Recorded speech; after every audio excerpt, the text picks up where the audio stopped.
Why did God use plagues against Egyptian gods? Imagine a society where gods are believed to control everything from the Nile River to the sun itself. Now picture how God's actions challenged those beliefs directly. In the story of the Exodus, God sent a series of plagues to Egypt.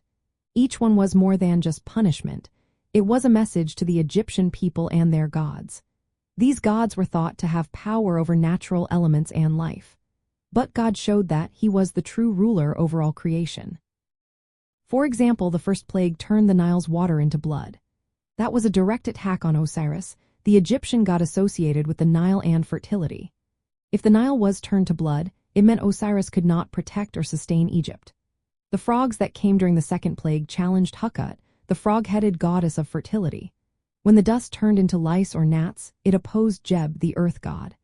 The death of livestock struck at Apis, the sacred bull god worshipped in Egypt. Darkness over the land was a direct confrontation with Ra, the sun god, who was considered one of the most powerful deities. These plagues showed that these gods, believed to control vital parts of life and nature, had no real power.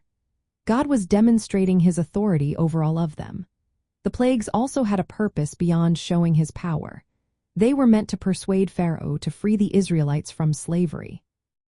The final plague, the death of the firstborn, was a decisive act against Pharaoh himself, who was often seen as divine or semi-divine.